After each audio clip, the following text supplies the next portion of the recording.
سو باسکردن لەسەر تەوەری بەرنامەکەمان بە میوانداری هەرێک لە میوانە بەڕێزەکانم کە لە ستودیۆ لەگەڵمان کاکسیروان حەمەڕەشید چاودێری سیاسی بەخێربی کاکسیروان خۆشحاڵین هەروە کاک خەڵە بەحمەد کادری پێشکەوتوی یەکێتی نیشتیمانی کوردستان بەخێربن کاک خەڵە جەنابیشتان خۆشحاڵم کە میزەکەوتان بینم بەڕسەتی بەڕێزەبا لە کاکسیروان بەسەوی کاکسیروان ئەوەی کە ئێستا لە هەرێمی کوردستانێ پەیوەندیشی زۆر خراپی نێوان لایەنە سیاسیەکان بەڕێوە دەچێت سەر ڕایەوەی کە لە ڕابردوودا هەموو ئەم لایەنە سیاسیانە ئامادەیان دەربڕێەوە بۆ گفتوگۆ و دانیشتن لەسەر یەک مێزی گفتوگۆ بۆ یەکلایکردنەوەی کێشەکان بەڵام ئەمەمان نەبینی هۆکارەکانی چێ کاکسیروان بەڵێ لە ڕاستیە کێشە و ململانێ و ناکۆکەی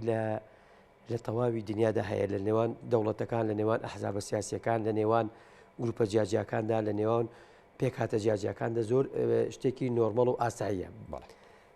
لە دنیای با بڵێن لە وڵاتانەی کە دیموکراسیات با بڵێن دیموکراسیت لە قیمەدایە و وڵاتێکی دیموکراتین و دەستاودەستکردنی دەسەڵاتێ و ئەحزابی سیاسی لە هەناوی دیموکراسیەدا لەدایک بوون و سەریان هەڵداوە ململانێ هەیە و تا ڕادەی ناکۆکیش بەڵام ئەوان ململانێ و ناکۆکیانە ناگەێنەوە ئاستەی کە کاریگەری بکاتە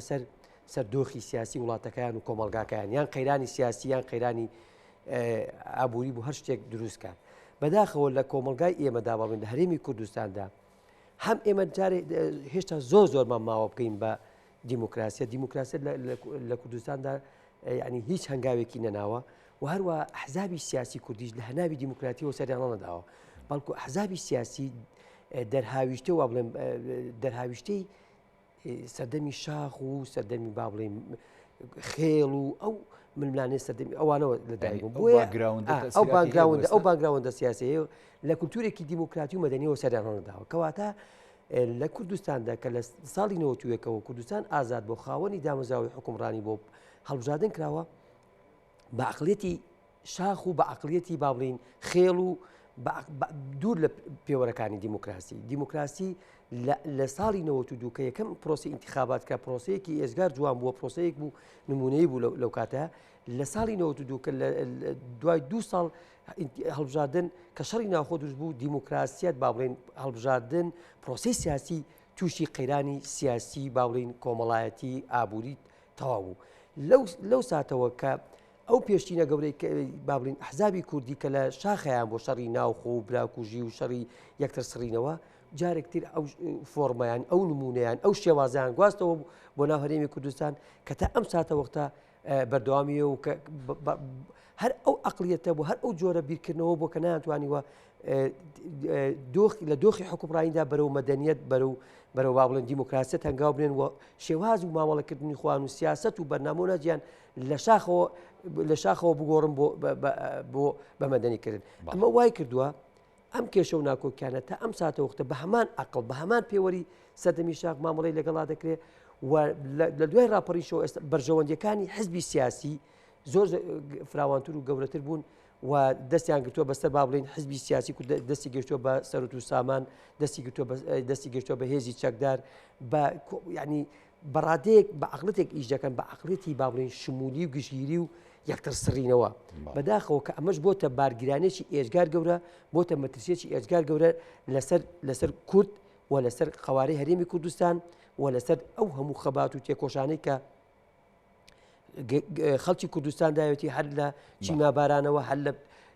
با بڵێن ئەنفال و جنوسایت و ئەم هەموو کوڕە گەنج و جوانە شەهید بوون لە پێناو ئەوەی کە کوردستان بەرەو سربەخۆی و بەرەو ئارامی و بەرەو سەقامگیری و بەرەو ئازادی بڕوە بەڵام بەداخەوە ئەحزابی سیاسی کوردی تەرجەبەی لە ڕابردوو وەرنەگرتووە تەرجەبەی لە جوڵانەوە و شۆڕش و میرنیشتان لە یەکدوایەکانی مێژووی نوێی کورد وەرنەگرتووە کە بینیمان ئێمە میرنیشتەکان بۆی ناکۆکیانەوە بۆی ململانیانەوە بۆی لەگەڵ ڕێزم بەکرێگیراویانەوە بۆی ملدانیان بۆ وڵاتی داگیرکەرانی کورد میرنشینەکان هەموو ئەو دەوڵەتانەی کە دروست بوون با بڵێن لە میرنشینی با بڵێن کۆماری موهاباتەوە لە شێخ مەحموودەوە پێش ئەوەش ینی هەموو لە ئەنجامی ئەوەی کە بە عەقڵیەتێکی ناکۆکی و یەکتر سڕینەوە کورد نەگەیشتەوە بە ئامانجە باڵەکانی خۆی تاوانەوەی کە تۆڵی حیزبەکان هەموو حیزبەکان بە بێجیاوازی هەموو ئەحزابی کوردی هەندێک ئەحزابی لێ دەرچێت کە چەکداری نییە و بڵێن تا ڕادێک بەڵام ئەوانیش تا ڕادێک کاریگەریان کردوتە سەر ینی ڕۆڵێکی ئەو توان نەبوو بۆی کە بتوانن کاریگەریانە بێت لەسەر ئەحزابەکانی تر لایەنەکانی تر بۆیە بەڕاستی تا حزبی کوردی بەم فۆرمە بەم عقلیەتە بەم شێوازە ینی مامەڵە بکات لەگەڵ یەکتری و لە ڕوانگەی بەرژەوەندی تەسکی حیزبایەتی و لە ڕوانگەی تەسکی بەرژەوەندی ئەشخاصی سیاسیەوە بڕوانە مەسەلەکان بەدڵنیایە و کێشەکان چارەسەر نابێت کاکە وڵی لەم سەردەمەدا شوورەیە ئێمە کوردستان یعنی زامدارە تۆ سێریکەی بۆی کارەساتی سروشتیەوە باکووری کوردستان لە چ دۆخێکدایە ڕۆژئاوای کوردستان لە چ دۆخدا ئێستا ڕۆژهڵاتی کوردستان ئێستا بۆی دۆخێکی سیاسیەوە کاتوتە پێشەوە ینی هەرێمی کوردستان خەڵکی کوردستان هیلاک و مادون دەبووە ئەحزابی کوردی بە تایبەتی یەکێتی و پارتی شەرم بکەن بەڕاستی کە ئاوە دۆخی میلەتەکان و گەلەکان دەبینین لە هەرچوە لاوە ینی تووشی نەهامەتی و تووشی دەردەسەری و قات و قوڕی بۆتەوە کە بەو عقلێتە لە ڕوانگەی بەرژەوەندی تەسکی حیزبایەتی و لە ڕوانگەی ململانێ لەسەر پۆست و پارە و ئیمتیازات و لە ڕوانگەی بەرژەوەندی تەسکی حیزبایەتی و دەڕوانە دۆخەکە دەبووە ئەوان شەرم بکەن هەڵوێستە بکەن بە خۆداچوونەوە بکەن بە بەرنامەیەکی نیشتیمانیانە بە عقلێکی فراوانتر ماوەڵیان کردایە ڕوحی لێبوردیان لەگەڵ یەکتری بنواندایە کە بەداخەوە تا ئەم ساتە وەختە هێزە کوردەکان تەرجەبان نە لە ڕابردوو نە بە هەستی بەرپرسیارەتی نیشتیمانی و مامەڵە لەگەڵ یەکتریا دەکەم بۆیە دەبینین سات بە سات قەیران لە هەرێمی کوردستان کێشەکان قوڵتر دەبێتەوە قەیران زیاتر دەبێت و بوونە بارگرانی بەسەر ژیانی خەڵکەوە و نەهامەتیان بۆ خەڵکێناوە واتە ئەم عقلیەتە و ئەم فۆرمە بەڕاستی ئەم فۆرمە حیزبایەتی ئەم شێوازی کاری سیاسیە لە هیچ شوێنێکی دنیادا باوینەوە تەنها لە هەرێمی کوردستان باویماوە کە بەداخەوە تا ئەم ساتە وەختە درێژە هەیە و بەردەوامی هەیە دەستخۆش کاکسیروان دێمەوە خزمەت جەناب و کۆمەڵە پرسی دیکە کاک خەڵەبحەت جەناب و کادری پێشکەوتوی یەکێتی نیشتیمانی کوردستان باشە بۆ ینی ئەم لایەنە سیاسیانە بەبێ جیاوازی و کاکسیروان ئاماژەی پێدا کە هەرێمی کوردستان بەڕێوە بن و ئەم هەرێمەیان بنیاد ناوە ئەیانێ و پارێزگاری لێ بکەن و دەستکەوتی زیاتر بەدەست بێنن بۆ هەمیشە عقلیەتی یەکتر سڕینەوە تەخوینکردن پاشکۆخستن ینی یەکتر نەخوێندنەوە حساب نەکردن بۆ ینی هەڵوێستە نیشتیمانی و هەروەها قوربانیدانەکانی یەکتری بۆ لە بەرامبەر یەکتریە یعنی تەنازول ناکەن بۆ لە پێناو بەرژەوەندی نیشتیمانی باڵای میلەتە تەنازول ناکەن بۆ دۆخی هەرێمی کوردستان و پەیوەندی نێوان لایەنە سیاسیەکانی خۆیان گەیاندۆ بەم ئاخاری ئێستا کەوتە ئەو سەری دیارە بەڕاستی لە ڕاستیە مێژووی دوور و نزیکی کۆمەڵانی خەڵکی کوردستان بۆیە ئەڵێم خەڵکی کوردستان مەبەستم تەنها کورد نییە بە تەنها هەموو ئەو خەڵکانەی کە لە هەرێمی کوردستان و لە هەر چوار پارچی کوردستان ئەژین دەری خستووە لە هەرکوێ چ لە قۆناغی شۆڕش بوو بێ لە قۆناغی حکومڕانی لەسەر دەمی میلیشینەکانەوە تاکو ئێستا لە هەرکوێ کورد خۆی یەک بوو بێ هەموو ئەومەترسیانەی کە ڕوبەڕووی بووەتەوە توانیوەتی تێپەڕێنێ بە توانیوەتی قۆناغی زۆر گرنگ و زۆر باش لە مێژووی سیاسی خۆیان ببڕێەوە بتوانێت خزمەتی خەڵکی خۆی بکە بە پێچەوانەیشەوە لە هەرکوێ خەڵکی کوردستان بۆ خۆیان یەک نەبووبن قاعدە سیاسیەکان یەک نەبووبن میلیشینەکان یەک نەبووبن بە ئاسانی زەربەیان خواردووە و شکستیان هێناوە ئەمە ئەبوو ببوایە بە ئەزمونێکی گەورە بە تەجروبەیەکی گەورە بۆ ئەم حکومڕانەی کە لە ساڵی 92 بەدواوە لە 91 ڕاپەڕین کراوە حکوومەت و پەرلەمان لە 92 دروست بووە ئەبووە ئەم سیراع ململانەیە قەت نەچوایەتەوە ئاستی کە ئێمە بتوانین هیچ پندمان وەرنەگرتووە لە مێژوو ڕابردووی خۆمان ئەگەر بە نسبی قسە بکەی ناتوانین بڵێ بە مطلقی هیچ پندمان وەرنەگرتووە چونکە لە نزیکترین مێژووی خۆمانە ئەبینی سیراع ململانەی زۆر قورس هەر لە منتیقەی خۆمان هەبووە توانراوە تا ڕادەیەکی باش بەبێ خوێن ڕشتن تێپەڕێن ئەگەرچی لە بنەڕەتەوە دەبوو ئەم سیراع ململانیانە هەر نەبێ ئەگەرچی ئەوە ئێمە زۆر یەکدەنگ و یەک ڕەنگ و یەکگرتوو بووی نایە بۆ خزمەتکردنی خەڵکی خۆمان و ئەوەی کە جنابەڵێ بۆ ئەمانە دەرسوەر ناگرن بۆ ئەمانە ئەم یەک ناگرن بۆ خزمەتکردنی خەڵک بەڕاستی تێنەگەیشتنە لەو مەترسیانەی کە لەسەر خەڵکی کوردستان هەیە دڵی پێ ناکەن ئەم لایەنە سیاسیانە کە خۆیان لە واقعەکەشان بەڕاستی ئەگەر دڵیان پێ بکردایە ئەو مەترسیانەی کە لەسەر خەڵکی کوردستان هەیە و ئەو دژمنانەی کە بە دیار ئەم هەرێمە ئێمە دانیشتون کە ئەم هەرێمە وەکو تروسکاییەکە بۆ پارچەکانی تری کوردستانیش درکیان بۆ بکردایە بەڕاستی بواە هیچیان نەکردایە تاکو بە تەواوی کۆبوونەوە ڕێئەکەوتن ئەوە خاڵێکی تر ئەوەیە بەڕاستی ئەوەندە جەنجاڵیان بۆ دروست بووە ئەوەندە جەنجاڵیان بۆ دروست کراوە وایان لێ هاتۆ بۆ خۆشیان نەتوان لە ئاستی ئەو مەسئولیەتە قورسابن کە ئەو قۆناغە تێپەڕن بۆی دروست کردوون ینی حەزەکەمەوە بزانین دەستی دەرەچیە یاخود دابەشبوونی ئەم لایەنە سیاسیانەشە بەسەر ئەو جەمسەرگیری دنیا کە دروست بۆ بەڕاستی بەڵێ ڕاستە ئێمە یەک خاڵ زۆر گرنگە لە مێژووی ئێمەیە هەمیشە دوو هۆکار دوو هۆکار سەبەب بووە بۆ ئەوەی مەسەن شۆڕشە لە شۆڕشەکانی ئێمە میرنشینە لە میریشنەکانی ئێمە قۆناغی لە قۆناغی مێژووی ئێمە نەتوانین بگەین بە هەدەفێکی سیاسی دیاریکراون ئەوش ئەوە بووە سەبەب زۆر بووە بەڵام بە شێوازێکی سەرەکی دوو سەبەب بوو سەبەبێکیان ناوخۆ خۆمان بووین سەبەبێکیان دەرەوە بووە بەڵام سەبەبی بنەڕەتی و ئەساسی خۆمان بووین چکە کە خۆمان لەگەڵ یەک کۆک نەبووین درز لە نێوانمانەوە بە ئاسانی دەرەوەیش تەسیری لێکردوین و قسەی ڕابردوومان تەواوە کاڵێ خۆمان خۆخۆری بێگومان ئەمە ڕاستە اینجا ئێمە ئەو قۆناغە ترسناکە چییە ئەوەی بۆی ئەو جملە تەواو بکەین بەڕاستی ئەوەی کە ئێستا لە هەرێمی کوردستان ئەگوزارێ من دڵنیام لەوەی کە خاڵی نیە و هەمووشان ئەزان خاڵی نییە لەوەی بە شێوازە لە شێوازەکان بەڵام بە شێوازێکی سەردەمیانە دەستی دەرەکی تایە مەسەلەن هەر ئێستا لە تۆڕە کۆمەڵایەتیەکان و لە فەیسبوک و لە هەموو ئەوانەیە وەک فەیسبوکن و کاریگەریان هەیە لەسەر ڕایگشتی هەر لەوێەوە خەڵک ئەتوانێ مەسەلەن استخبارات و جاسوسی وڵاتان ئەتوانێت ئەم دوو هێزە گەورەی ئێمە هیچ نەبێ یەکێتی و پارتی بدابەیەکان نێ لە یەکێتی لە ناو خۆی کۆک بێ نێ لە پارتی ناو خۆی کۆک بێ نێ لە نایە سیاسەکان بێکەوە کۆک بن ئەمە هەیە بەڵام جا ئەگەر ئەمە نەبێتتر من هێزێکی سیاسیم بۆ چییە ڕێچکەیەک دروستکە بۆی ئەو میلەتی تیاپەرە بگێتە قۆناغی سیاسی دیاریکرا خۆ ئەگەر دنیا ماسی مەی و بێت و هیچ کێشێک لە ئارانە بێ منیش پێویستم بە حیزبێکی سیاسی دیاریکراوی بلیمەت نییە کە بتوانێت ئێمە لەو قۆناغە تێپەڕێنێ یەک دوو خاڵی گرنگ هەیە مەسەلەن کە شەخص کە کاریزمای سیاسی چۆن دەوری هەیە لە تێپەڕاندنی قۆناغە سەختەکانی ژیان ئێستاخوا لەسەر ئەو کاریزمای سیاسی ئێمە وەکو هەرێمی کوردستان وەکو لایەنە سیاسیەکان کاریزمای سیاسی گەورەمانەیە کە بتوانێت قەیرانە قورسانە تێپەڕێنە وەکو لە ڕابردوو هەمان بۆ کاریزمایانە بڕوا بکە ئەگەر هەمان بۆ دووچاری ئەو هەموو مشکلانە نەبووین کە ئێستا دووچاری بووین تۆ سیرکە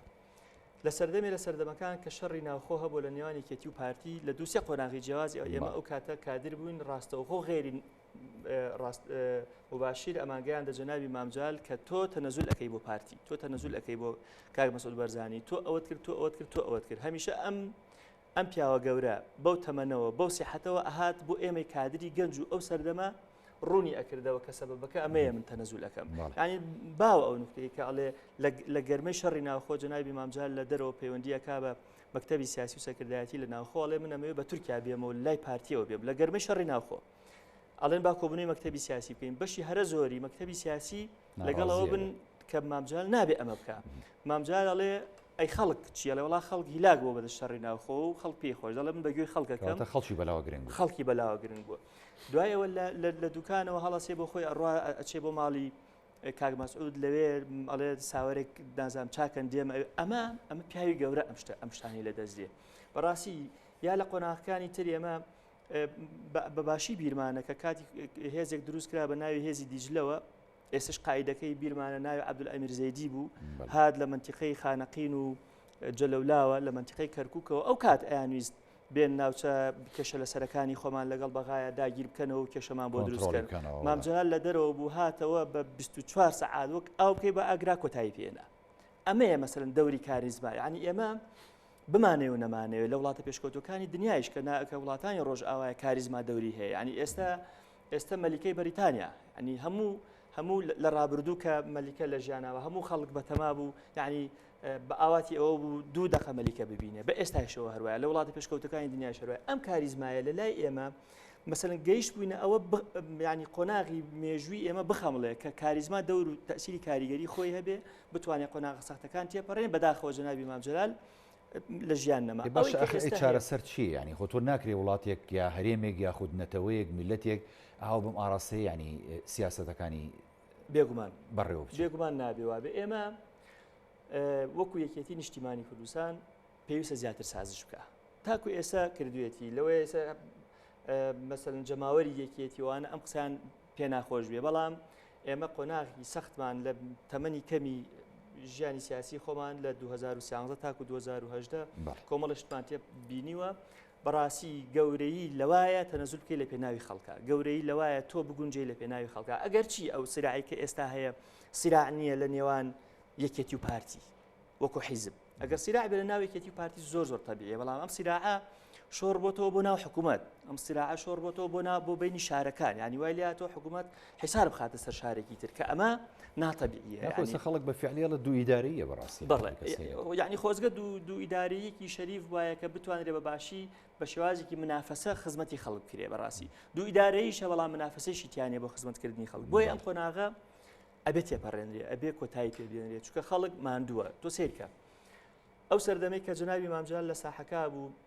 یعنی بەباشی بیرمانە نەوت هات بۆ 23 دلار بەڵام هێشتا خەڵک ژیان لە ئێستا باشتر بوو ئێستا نەوت ئەوە بۆ نزیکەی ساڵێک و ساڵ و نیوەکیش ئەچێ لە 80 دلار و لەوانە نهاتۆتە خوارەوە بەڵام خەڵک هەر نامرتاحە یعنی خەڵک ژیانی باش نییە خەڵک کارەباغی خەریکە لە سفر ئارامی سیاسی هەبوو دۆخەکەش بۆ ئاراستەیە بێ خەڵکیش نائارام نائستقراری سیاسی یعنی نائستقراری اقتصادی لێ دروستە بێ نائستقراری کۆمەڵایەتی لێ دروستە بێ یعنی تۆ سیرکە کارەبا سەرەتاییترین خزمەتە بە هاوڵاتی خەریکە لە سفر نزیکە بێتەوە لە زۆر ناوچەی هەرێمی کوردستان یعنی تۆ اینجا بۆ وەرە بۆ خزمە گوزارەکانی تر بەو سەرمانەوت نییە ینی ئەمانە هەمووی چەندێک پەیوەندی بەوە هەوەیەکە ئەگەر قەیرانی دارایی هەبێ زیاتر لەوە پەیوەندی ئەگەر چی مەسەرەن نەوت بی بە 100 دلار منەڵێم هەر ئەڵێم قەیرانی قوڵی ئابووریمان هەیە چونکە نەوت تاکە سەرچاوەیە کە ئەوە خوا نەخواسە هەزەیەکی بۆ دروستە بێتری ئەمە سفرە بێتەوە خەزێنەکانمە خۆتانەزان خەزێنە هیچ تیانە بەڵام لە ئێستاە مەسەرەن بەشی ئەوە حکوومەت داهات و واریداتی هەیە کە بتوانێت بە شێوازێکی باش میلەتەکەی خۆی بەخێوگا بەڵام ئەوەی کە هەیە نائیسقراری سیاسی ناکۆکی نێوان ئەم هێزە سیاسیانە وای کردووە هەموو شتێ لە شوێنی خۆی نەماوە بۆیە گرنگە ئەم قۆناغە تێپەڕێنرێ ئەم تێپەڕاندنە بەچی ئەکرێ ئێمە لە یەکێتی نیشتیمانی کوردستان خۆتان ئەزانن چەندین جار کاک باڤڵ چۆ بەلای کاک مەسعود یعنی بە مناسبە و بێ مناسبە هەر ڕۆشتووە چەندین جار لە ئیعلام و توێتی من کاک مەسعود مامی خۆمە بەڵام ئەمانە دەرکە و یعنی سوودی نییە سەبەبەکە چییە هۆکارەکە چی ئەبێ بەڕاستی پارتی بەخۆیان بچێتەوە بەڕاستی ئەبێ ئەم قۆناغە تێپەڕێنین ئیتر ینی تۆ سێرکە شخصێتێکی وەک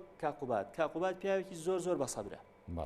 ینی لە 2013 و 14 کە چۆتە ئەو کابینێ هەتاک و ئەم بەیاننامەی ئەخیر کە دەریان کرد و جوابی بەیاننامەیەکی کاک مەسعود دایەوە ئەم پیاوە هەڕای کێشاوە یعنی تۆ سیرکە بڕۆ بەیاننامەکەی تیمی یەکێتی بخوێنەرەوە کە جوابی پارتی داوەتەوە ئەبینی چ زوخا و معاناتێکیان هەیە لەگەڵ ینی ئەمە تۆ ناتوانین تاسەر لەگەڵی بەردەوام بی اینجا یەک شتیش هەیە ئێمە لە چەندین قۆناغێکێتی نیشتیمانی کوردستان تەنەزولی کردووە لەم تەنەزولە وای کردووە نسبەتی کورسیەکانی دابەزێ نازانم لە وەزیر و لەوانەیە کە چیە کەمی بەرکەوێ بەڵام ئێمە هەرتومانە یەکێتی هەردووی لە پێناوی خەڵکە هیچ مشکلێنی من ئەیکەم بەڵام ئەگەر یەکێتیش لەوە زیاتر لاواز ببێ و ئەو سراع و ملبلانەی کە هەبوو ئێمە لە دوای بزوتنەوەی گۆڕانەوە بە تایبەتیش کە تەوازنە سیاسیەکە تێک چووە ئەگەر ئەم تەوازنە زیاتر تێک بچێت دۆخەکە زۆر لەوە خراپتر ئەبێ بۆ یەکێتی ناتوانێت لەوە زیاتر بۆ نمونە پایەکانی خۆی لاواز بکاتن هەر بڵێن لە پێناوی ئەوەی پارتی بێتە پێشەوە نەیشێت یەکێتی ناوێت زیاتر تەنازول بکات دەست خۆش کاک خەڵەف دێمەوە خزمەت جەناب کاک سیروان ینی تەنازولکردن بۆ یەکتری بۆ شەرم بێ بۆ عیب بێ ملدان بۆ داواکانی یەکتری بۆ عیب بێ ینی بەڕاستی خزمەتکردنی خاک و نەتەوە و خەڵکەکەی خۆت بۆ عیب بێ ئێڵێ ئەگەر دار قلیشی لە خۆی نەبێت ینی بەڕاستی تەور زەفەری پێنابە ئێمەش ئەگەر خۆمان ئەم درزە بە دەستی خۆمان گەورەتر نەکەین دوژمنان نایەن دەستخەنە ناو قەزیەکەمانەوە ئێمە ئێساگە خۆمان لەسەر یەک مێزی گفتوگۆ دابنیشن و ڕێک بکەین و تەنازوو بکەین و ڕاشکاو بین بەرامبەر یەکتری باشتر نییە لەوەی کە ئێمە بێگانە بێڕێکمان بخات هۆکارەکە ئەوەیە کە ئێمە لوتمان بەرزە یاخود نەخێر ئێمە بە ئەجندای دەرەشی ئەجوڵینەوە بۆیە ناگەینە ڕێکەوتن لە ناوخۆی خۆمانە خۆی ئێمە دەبێت ئەو پرسیارەکەین ئایا خەڵکی کوردستان بە درێژایی مێژووی شۆڕشەیەک لە دوایەکەکان هیچ نەما بۆ نەکا بۆ کورد بۆ هیچی نەما بۆی بۆ ئەم حزبانە و بۆ یەکێتی و بۆ پارتی نەکە ینی چیمیابارانی بەسەرداهات ئەنفال کرا جنوسایت کرا هێزی پێشمەگە یەکێتی با بڵین پارتی هەموو لەسەر ورگی خەڵکی فەقیر و زەحمەتکێش لە گوندەکان خزمەتکران و داڵدەدران کوڕی خەڵکی فەقیر و زەحمەتکێش شەهید بوو لە پێناو یەکێتی و لە پێناو شۆڕش و لە پێناو کوردستاندا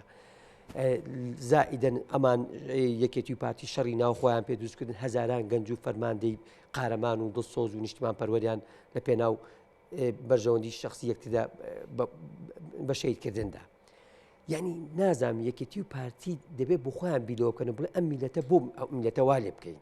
یعنی ئەم میلەتە دوناحی ئەوەیە کە ئەوان خزمەتی ئێمەیان کردووە بە درێژایی مێژوو پاڵپشتمان بوون دەبووە ئەوان ئێستا ئەزانی چی یعنی بەڕاستی دەبووە میلەت بە جۆرێک بووە میلەت دەستی بۆ بکنا ڕاگتا بەسەیدا بڕۆژنایەکێتی و پارتی بەڵام بەداخەوە میلەت بێزارە لە یەکێتی بێزارە لە پارتی بێزارە لە گۆڕان بێزارە لە ئەحزابی یعنی لە ئەحزابی سیاسی بە ئام بێزارە سیاستێتی و پارتی دروستیان کردو یاخود نەخێر بەشێکی بەرەو لایەنانی کەژەکەی چکە بێدەنگن بەڕاستی یەکێتی و پارتی دوو حزبی سەرەکی کوردستان بوون ئەوان جمگە ئەساسیەکانی حکومڕانی ئەم وڵاتیان بەدەستەوە بوو ئابووری ئەم وڵاتیان بەدەستەوە بۆ سەر چاودارایی ئەم وڵاتە هێزی پێشمەرگە بەدەست ئەمانەوە بووە بەرپرسیاری ئەوەڵ و ئەخیر یەکێتی و پارتیە بە پلەی یەکەم پارتی لەبەر ئێ پارتی بمانەوە نەمانەوێ لە کوردستاندا ئێستا جمگە ئەساسی سەرەکیەکان بەدەست پارتی دیموکراتی کوردستان دەبێت پارتی ڕوحێتی زیاتر لێبوردەیی و سازشکاری و ئەوانەیە بێ لەگەڵ هێزە سیاسەکانی تر مانای تیانێ ئێستا سەرۆکی هەرێم تاس دەبووە جەولەی بکردایە بۆ لای حزبە سیاسیەکان بۆ لای کۆنگرەی ببەستە کۆبنەوەی کردایە ینی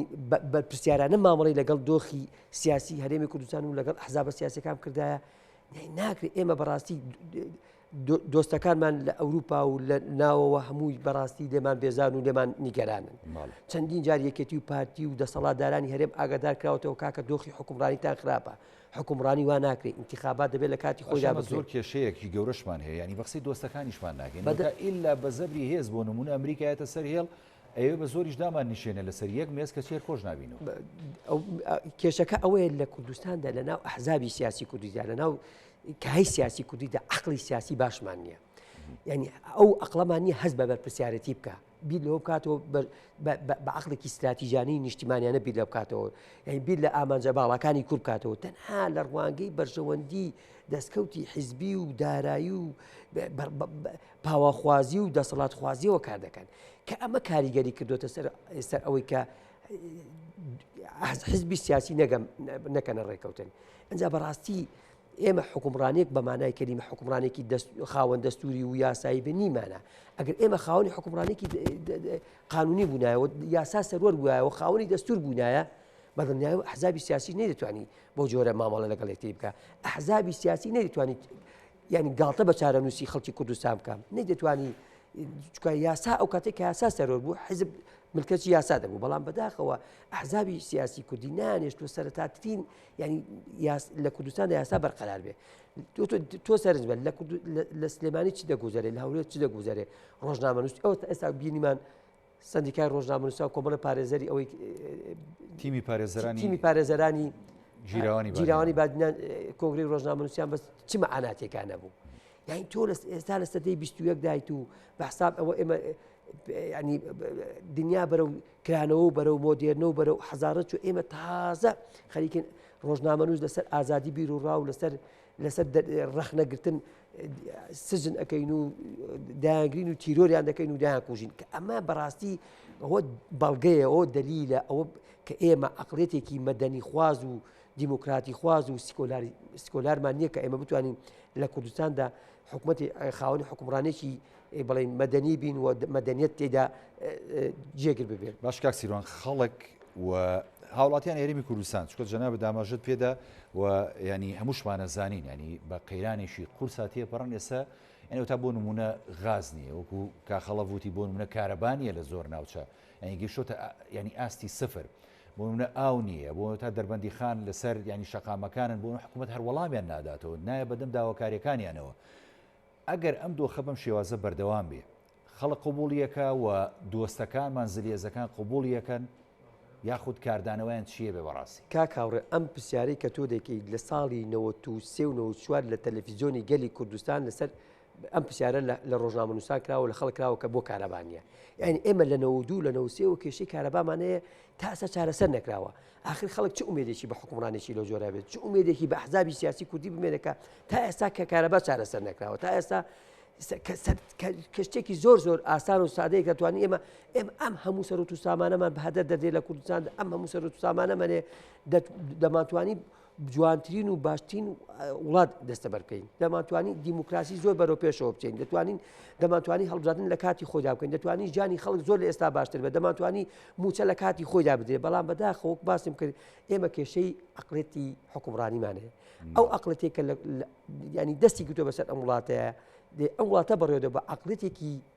بەڕاستی زۆر بچووکی هەیە و ناتوانێت دوورە لە هیچ شێوازێکی بەڕێوەبردن نە لە هونەری حکومڕانی دەزانێت نە معریفەیە لەسەر فەلسەفەی حکومڕانی یعنی هیچ معریفەیەکی نەتەنها معریفەیە لەسەر ئەوەیە کە چۆن زیاتر دەسەڵاتەکانی خۆی فراوان کات چۆن دەستکەوتی مادیە بێت چۆن خۆی مەلافی دیموکراسی لێن و حکوومەتەکەمان لە کۆڕووکۆبوونەوە نێودەوڵەتی و هەرێمایەتیەکان بەشدارە و لەسەر ئاستی یعنی تا دنیاەوە تا بانگێش دەکرێت و ئەو وڵاتە دیموکراسیە نابینن و پێشکەوتنا نابینن ینی بۆ ئێمە نامانوێت بەم جۆرە لە هەرێمی خۆمانەوە لە نێو لایەنە سیاسەکانی خۆمانەوە بۆ خەڵکێکی خۆمان ئەم هیوایەمان هەبێ و ئەم خۆشگوزەرانێمان هەبێ بەڕاستی بەداخەوە دیموکراسیەت تەنها بەسەر ئاسمانی هەرێمی کوردستان نهاتۆ تا ئێستا ئەوەی کە هەیە دیموکراسیەکی مزەیەفی با بڵێن وهم و خورافاتە یانجا دیموکراسیەت با بە بریتە لە دەستا و دەستکردنی دەسەڵات بریتە لە بوونی دەستورێکی مەدەنی بریتە لە ئەحزابی مۆدێرن بریتە لە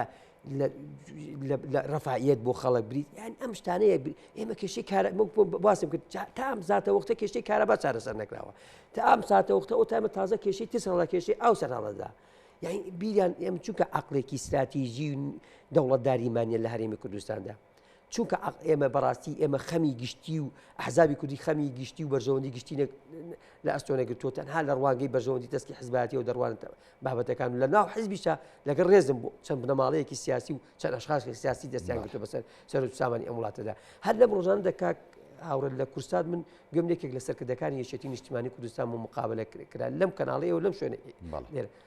چی مەعاناتێکی هەبوو چۆن باسی حکومڕانی دەکرد یعنی بەڕاستی کە ئەو ئەندامی باڵای ئێوە کە بڵین پێگەکێ لە ناو حکوومەتی شا بۆ لە ناو دەوڵەت داهات بووە و کە پلێکی باڵایە بەڕاستی مەعانات ئەو قسانەی کە ئەو باسی دەکرد ئەو ڕخنانەی کە ئەو لە حکومڕانی دەکرد کەسێکی ڕۆژنامەنووسێکی ڕخنەگر و چاودێرێکی ڕخنەگر ئەو قسانەی نەدەکرد. وڵا حەزەکەم ئەو پرسیاری جەناب لە کاخەڵەفکەم وەکو کادرێکی پێشکەوتووی یەشێتی ینی هۆکاری چییە لە ئاستی باڵای یەشێتی نیشتیمانی کوردستان و کە خۆی بەشدارێکی سەرەکی ئەم حکومڕانیەیە ینی بەو شێوازە ڕخنە بگرێت لە حکوومەت و لەو بۆ نمونە دەستکەوتانە یاخود لەو کەم و کورتیانی کە هەیە لە حکوومەتەکەیە هۆکارەکەی چیە بەڕاستی بۆ گەیشتۆتە ئەو ڕادەیە هۆکارەکەی ئەو ناهاوسەنگیە لە حکومڕانی هەرێمی کوردستان کە حیزبێکی زاڵ لە هەرێمی کوردستان دروستی کردووەوە وەکو وتمان ململانەکەی لە ملمانەی دوو حیزبەوە لە ملمانەی ئەحزابی سیاسیەوە گواستوەتەوە بۆ ململانێ نێوان شارەکان وەخستنە دروستکردنی حیسار بۆ حیساری اقتصادی و نەناردنی پارە بۆ بانکەکانی ئەو سنوورانی کە لێرە هەیە ئەگەر نا ئێمە وەکو یەکێتی نیشتیمانی کوردستان و پارتی و لایەنەکانی تر ئەگەر ململانەکەمان تەنها لە کاتی انتخابات زەق بێتەوە یان بە درێژایی 4 ساڵی حکومڕانی ڕخنەی تەندروست لە یەکتر بگرین یان لە ئەلام و لەو شێوازانی کە هەیە ململانێ بکەین زۆر ئاساییە بەڵام ئەوەی کە هەیە ئێمە بۆ نمونە ئێمەشین دانوستان لەگەڵ پارتی بکەین یعنی یەکێتی تەنەزول لە چی تر بکات لەوەی کە نەیکردو یەکێتی ئەڵێ ئێمە مانەوێت حکومڕانێکی تەندروست لە هەرێمی کوردستان هەبێ ئەمانەوێت انتخابات هەیە بکرێ بۆ نمونە قائیمەی دەنگدەران پاک بکرێتەوە پێکهاتەکان مەسەرەن 11 کورسی تۆ لە سەرتاوە 11 کورسی نەبرد بێتەوە ئەم 11 کورسیە بە حەقی خۆیان پێکهاتەکان بۆ خۆیانی دیاری بکەن تۆ ئێمە ئەمانەوێ لە 92ەوە قانونی انتخابات دانراوە ئەم هەرێمە یەک بازنێ با بیکەین بە 3 بازنە 4 بازنە ئەوەندەی کە پێویستەکە و لەسەر ڕێگەکەوین یعنی ئەمانە تۆ تەنەزول لەمانەکەی تەنەزولەکەی لە مەسائلی دیموکراسی تەنەزول لەمانەکەی تەنەزولەکەی لە ئەو حەقی پێوتری حەقی دەنگدانی خەڵک کە مردوو لە بری زین و دەنگ نەدا باشە لە دیوێکی ترا ئێمە ئەڵێن با ئەو پارەی کە ئەچێ بۆ بانکەکانی هەولێر و دووهۆک و منتیقانی تر بوا بۆ بانکانی هەرێمی سلەیمانی و منتیقانی ئێرەش هەبێ با ئەو خزمە گوزاری کە بە ئەو منتیقانە ئەکرێ بۆ ئەم منتیق باش ئێمە لەمە تەنەزول بکەین تەنەزولکردنە لە داواکاری و لە مافی خەڵک ئەگەر چی یعنی بەم شتانەی شەوەیەکێتی هەر ئامادەیە هەر ئێوە کێشەکان چارەسەر بکە بەڵام یەکشت هەیە ینی لە تاریخی ئێمە هەمیشە وا بووە کە مەترسی دەرەکی لەسەرمان دروست بوو ئێمە هاتوین یەکمان گرتووە ئەگەر چی ئەوە مودەیەکی زۆرە ئەوانەی کە پێشتر ئێمە لێ ئەترسان کێشەمان بۆ دروستکەن ئەوان دێن تەرحی باشمان بۆکەن ئەوان دێن ئەڵێن ڕێکەون جاران یان و با درزمان لێ دروست نەبێ بۆی دژمن دەستی تێنەخایە ئەوەی کە ئێمە پێڵێن دژمن هاتووە ئەڵێ ڕێکەون کاتان لێکەم ئێمە هەر ڕێک ناکەوین ینی باشە لە حاڵەتی ئەو ڕێک نەکەوتنە ینی قسەیەک هەیە ینی چاودێران کەوەی چاودێری دۆخی سیاسی عێراق و هەروە هەرێمی کوردستانی شەکەم باز زەواکەن ئەڵێ ئەگەر لایەنە سیاسەکان لە هەرێمی کوردستان بە دیاریکراوە گە پارتی دیموکراتی کوردستان مل نەدا بۆ داواکانی لایەنەکان هەڵبژاردنێکی پاک و بێگەر بەڕێوە بچێت و هەروەها لە وادەی خۆی هەڵبژاردنەکە بکرێت و دەستورێکی ینی لە ئاستی پێویستە هەبێ بۆ هەرێمەکە ئەگەر ئەمانە نەگەنە ڕێکەوتن و نەگەنە نەتیجەیەشی کۆتایی کە لە بەرژەوەندی هەرێمی کوردستان و خەڵکەکەی بێ ئەڵە پێچێ بەغانی بەڕاستی تەداخڵکە لە بابەتە لە ڕووی یاسایی و دەستوریەمان تا چەند وایە بە پێقانون ئێمە یەکشت هەیە ئێمە دەستورێکمان نووسێتەوە تاکو ئێسەیش ئێمە بەرهەمی سیاسی و قانونی ئەو دەستورەیە لە هەرێمی کوردستان لەسەری حکومڕانی ئەەکەین و لەسەری شەڕەکانمان لەگەڵ بەغا ئەیبینەوە لەگەڵ بەغا پێڕێەکەوین چکە هەر ئێمە هەر مشکلێمان بۆ درسێ بەڵێن بە پێی دەستور بۆ چکە ئەم دەستورە لە 2005 کە نووسراوەتەوە شخصێکی گەورەی وەک جەنابی مامجلال کاک مەسعود کاک نەوشیروان ئەم سێ کەسە سەرپەرشتی تیمێکی بەهێزی خەڵکی کوردستانی کردو و ئەوە بەرهەمەکەیەتی و دەستکەوتی باشیشان چەسپانوەیان لە دەستورەکەی ئەگەر وەکو خۆی جێبەجێ بکرێت ئەوە وەک پێتەڵێم یانی لە 2005ەوە تاکو ئێستا کە 2023 ئێمە بەرهەمی ئەو دەستورەیە کە حکومڕانێکی باش ئەەکەین و مەسەلەن ماوینەتەوە وەکو حکومڕان هەر کێشەیەکمان بۆ دروستە بێڵین بە پێی دەستور با چارەسەرکرێت بۆ چونکە ئێمە حەقی خۆیان بە باشی تیا چەسپاندووە ئێستا قسە لەسەرەوەی و دەستورە تعدیل بکرێت کورد بەم ماڵی ئێستایەوە ئەو دەستورە لە بەغا دەستکرێ بە تعدیلکردنی ئەو دەستکەوتانی کە لە دەستورەکە هەمانە لە دەستی ئەدەین کە لە دەستماندا بە پێی دەستور بە پێی قانون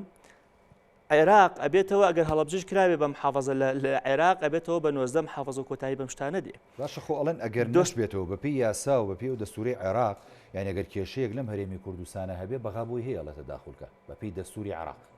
ئەزانی چۆنە ئێمە ئەخ کێشە تا کێشە هەیە گرژی ئەگەر گرژی سەربازی هەبێت بەڵێ ڕاستە بازەوە خۆ هاتن بەڵام ئەزانی چۆنە بەڵام ئێمە حاڵتێک هەیە خۆ تۆ دەستورەکانی دنیا کە فیدراڵەتی لەسەر دروست بووە لە فیدراڵێت مەسەلەن عەسکەری مەرکەزە دارایی مەرکەزە علاقاتی دەرەوەی مەرکەزە ئەم خاڵانە هی مەرکەزە بەڵام لە هەرێمی کوردستان لەبەرەوەی ئەمریکی واقع هەیە دیفاکتۆیەک هەیە عەسکەرمان هەیە وەزارەتی داراییمان هەیە تا ڕادێک علاقاتی دەرەوەشمان هەیە و فەرماگی پەیوەندیەکانی دەرەوە هەیە و سەرۆکی هەرێمی ئێمە سەرۆکی وڵاتان ئەیبینێ ئەمە دیفاکتۆیە و هاتۆ تا ئەوەمان کردو بەڵام ئەمە ئەگەر دەستورەکەشی بۆ تعدیل نەکرێ ئەگەر خۆمان بۆ ئەم دیفاکتۆ بۆ دروست بووە چکە ئێمە لەبەر لە ڕوخاندنی ڕژێمی عێراقی هەتاکو ساڵی 2023 و تاکو 2005 کە دەستورەکە نووسراوەتەوە ئێمە ئەزمونێکی حکومڕانیمان هەبووە بوونمان هەبووە لە منتیقەکەیە مەسەلەن شخصێتە کاریزماکان دەوریان گێڕاوە بەمە زلهێزەکان هاتوون پشتیوانیان لە ئێمە کردو ئەگەر دەستورەکەیش نەگۆڕێکە ئەوە دیوێکی تری قسەکانم ئەبوو ئەمیوز بیکەم ئەم زلهێزانەی کە ئەیانێت تۆ نمونەیەکی سەرکەوتوبی لە عێراقا کە ئەیانەیە هەرێمێکی فیدراڵی بی و مەسەلەن کە بەسڵەشداوای هەرێمکە چاو لە هەرێمی کوردستان بکە ئەگەر ئێمە نەتوانین ئەمە بەڕێوە بین ئەڵێ بێ زەحمەت تۆ 30 ساڵە خەریکی نەتوانێت ئیدارەی ئەو منتیقانە بکەی فەرموو ئێمە ناتوانین لەوە زیاتر مادوو بین لەگەڵ تۆ لەبەرەوە هەمووی واردە بۆیە کە ئێماڵین مەترسیەکان هەیە ئەمە بەشێکی مەترسیەکانە لەبەر ئەوە ئەمری واقعە لەبەرەوە بە باشی ئەزانین و بە باشی نازانین ئەمانێ و نامانەوێ بەڕێکەوین یعنی حەلی سەرەتا و کۆتایی ئێمە ڕێکەوتنی خۆمانێ ئێمە ناڵێ یەکێتی و پارتی گەیانوانەتە مریشکە ڕەشەیە هێشتا ماوێتی ئومێد هەیە بۆ چارەسەرکردن ئومێد هەیە بۆ دانیشتنی تر لە قۆناغە بەڵام دانیشتن خۆتان نەزانن خەڵکی کوردستان بێتاقەت بوو لە هەموو کۆبوونەوەی زۆر بۆر و بێنەتیجە ئێستا یەکێتی ئەڵێ وتێتی کۆبوونەوەکان دوابخەن لەبەرەوەی ئەجێندای دانیشتنەکان و پێویستە بەڕاستی ئەو شتانی کە قسەی لەسەرەکرێ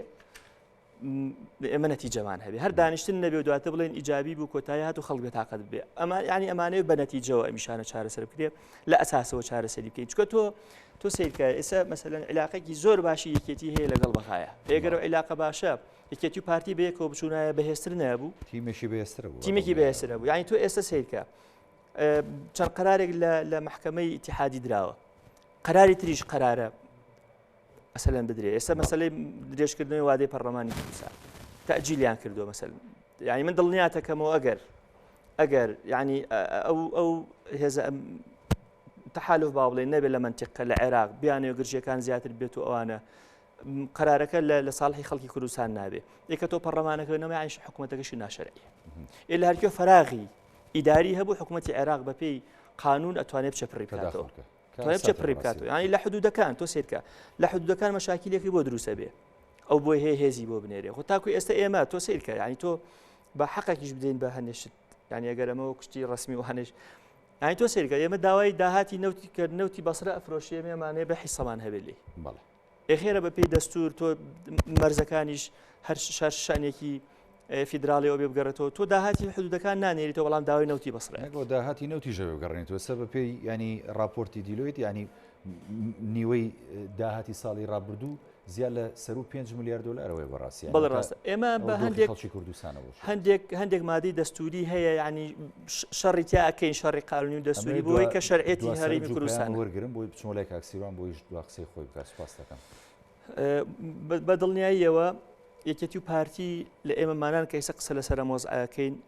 مەبەستم کە یەکێتی و پارتی مەزم شخصی بڕیار بەدەستی هەردوو لایە زۆر لە ئێمە باشتر مەترسیەکان ئەزانن ئێمە کە لە سەرەتاوە وتمان دیارە مەترسیەکان باش لی تێناگەن ئەوان ئەو جەنجاڵی کە بۆیان دروست وای لێکردوون کە تێنەگەن لە مەترسیەکان ئەگینا زۆر بەباشی ئەمە مەترسیانە ئەزانن کات لە بەرژەوەندی خەڵکی کوردستان نییە بەڕاستی لە ڕابردوو هاوپەیمانان بە تایبەت ئەمریکەکان زۆر ماندوو بوون لەگەڵمان و حەزەکەم ئەوە بزانن ماندووبوونی ئەوان گەیشتوتە ئاسێکە ئیتر یعنی هەر لە ڕووی شخصیشەوە بێتاقەت بوون لە ئەوەندە هاتو چۆکردن بۆ ئەو کێشانی کە لە هەرێمی کوردستان هەیە خۆتان نەزانن هێزی پێشمەرگەی کوردستان تاکو ئێستا یەکی نەگرتووەتەوە ئەم هێزە ئەمریکەکان دەعمی ماڭانەی هەیە بووی وەکو وتمان لە عێراق بەرەو ئەوە ئەچێ ئەو هێزانی کە لە عێراقی ئەوانش بڕش پرزەیان هەیە ئەگەرنا ئەوان یەک تۆستۆکمە ببن یەکسەر دەسەبن بۆ تعدیلی دەستور تعدیلی دەستور یەکێکە لە مەترسیە هەرە گەورەکان کە لە بەردەم خەڵکی کوردستان و ئەم هێزە سیاسیانایە پێویستە ئەمان کێشەکانی خۆیان هیچ نەبێ سوکی بکەن بۆی بتوان بە ئاسانی بەرامبەری ئەو کێشانی کە لە بەغا بۆمان دروستەکرێ بوەستنەوە و لەویش نزیکتر لە تعدیلی دەستوریش نزیکتر کێشەکان مەسائلەی ئەو بڕیارانەیە کە لە محکەمەی ئیتیحادی دەرەچێ پێویستە ئەمان کارێ بکەن لە ڕووی قانونیەوە تاکو ئێسەوەی ئێمە کردومانە بە پێی دەستور ئەو دیموکراسی تەوافقەیە کە نەخشە داڕەژێرەکەی جنابی مام جەلال بۆ لە ڕابردوو لەسەری ئەڕۆین ئێستا ئەوان دەست ئەبەن بۆ قانون دەست ئەبەن بۆ زۆری نەوکەمینە ئەبێ ئێمە وا بکەین خەڵکە قانونی و شارەزەکانی خۆمان کۆکەینەوە لە دوای سوکردنی کێشەکە ناوخۆیەکانی خۆیان بۆی بەپێی قانون ئێمە کێشەکان لەگەڵ بەغا چارەسەر ڕاستیە کاخەڵە باسی دیفاکتۆی کرد دیفاکتۆ تا سەر بەردەوام نابێت یعنی ئەمە دیفاکتۆ تا بەردەوام دەبێت ئێمە بەڕاستی بۆی بتوانین ڕوبەڕووی ئەو ئاڵنگاریانە بینەوە ئەبێت لە بنیادەوە لە ئەساسەوە لە بنەڕەتەوە ئێمە کێشەکانی خۆمان چارەسەر بکەین گۆڕانکاری بکەین بۆ لە ئێستاوە بیلۆ بکەینەوە دەستورێک بنووسین ماقول ئێمە ماوەی 30 ساڵە خاوەنی هەرێمێکن و قوارەیەکین دەستورمان نییە ئەبێ حزبەکان شێواز و فۆرمی ئەو حزبایەتی کە ئێستا هیچ باوی نەماوە و بەڕاستی ئەم جۆرە مۆدێلە لە حزبایەتی بەسەر چوە دەبێت خۆیان گۆڕن ئەم حزبانە ببن بە حزبی مەدەنی دا بە ماڵن لە چەکدار دا بە ماڵن لەوەی کە بدەست بە سەرۆت و سامانی وڵاتا بکرن بە عقلی دەوڵەتداریەوە بیر بکەنەوە بە عقلی بگەڕنەوە بۆ لای خەڵک هەڵبژاردن ئەو هەڵبژاردنەی کراوە تەنها شەرعیەتیان داوە بە ئێدان داوەتەوە بە دەسەڵات و هیچی تر هیچ مانایەکی نیە هەڵبژاردن هیچ نەتیجەیەکی نەبووە چونکە بینیمە هەڵبژاردن بەڕاستی هەمووی بە تەزویر و فزیکراوە هەمووی بە ئەو نوێنەرانەی کە دەستنە پەرلەمان چی عێراق چی کوردستان چی ئەنجومەنەکان بەشێکان بە ناشەرعی دەگەنە دەسەڵات گەشتونە بوون بە نوێنەر دەبێت بەڕاستی بەڕوحێتێکی نیشتیمانی بە عقلێکی استراتیژی نیشتیمانیەوە کۆی حزبە سیاسیەکان بەخۆیان دابچنەوە ببن بە مانای کەنەوە حزبی مۆدێرن و بگەڕنەوە بۆ لای خەڵک و جەماوەت بکەنە سەنتەر و دیموکراسی و دەستکردنی دەسەڵات بکەنە پێوە بۆ هەڵبژاردن و دەستور جارێکتر بنووسەوە یاسا سەروەر بێ و بەگشت گەندەڵی و فەسادی و نەعەدالەتی دابچنەوە و خەڵکی کوردستان بە ئام و هەموو دۆستەکانمان لە دەرەوە لێمان بێزارن و لێمان نیگەرانن گەشتونەتە ئاستی ئەوەی کە خەڵب باسی کرد کە لێمان دەستمان لێ هەڵبگرن ئەو کاتەی بەڕاستی کە دۆخەکە گەشتە ئەو ئاستا نەک حزبە سیاسەکان هەموو خەڵکی کوردستان و هەرێمەکەشمان تووشی زەرمەند دەبێت و من یەک نمونە لەم ڕۆژانەدا لە شوێنێک وەستا بووین باسی ئەوە کرا هاوڕێ پرسیاری دەکردم تۆ خەریکی تۆ وڵا کەم خەریکی سیاستم کەچی مەجموعەیەک لەوێ هەر خەڵکی بڵین تا ڕادەی خوێندەواریشان کەم بوو پێکەنیم تیان سیاسەتی سوشیی کەی سیاست باوی ماوە یعنی خەڵک گەشتۆتە ئەو قەنەعەتی لە وڵاتەیە لە هەموو شتێ بێزارێت تا سیاست هونەری حکومڕانیە تا مانا بۆ سیاسەتیش دەگەڕێتەوە تا مانا دروستی و زانستەکەی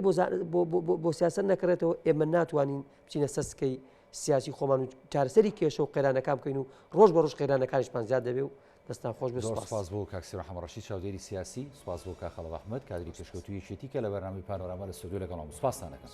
بەڵێ بینەرانی بەڕێز ئەڵقەی شەوی پانۆراماتان پێشکەش کرا ئێوەش ساغ و تەندروست باشن خواتان لەگەڵ.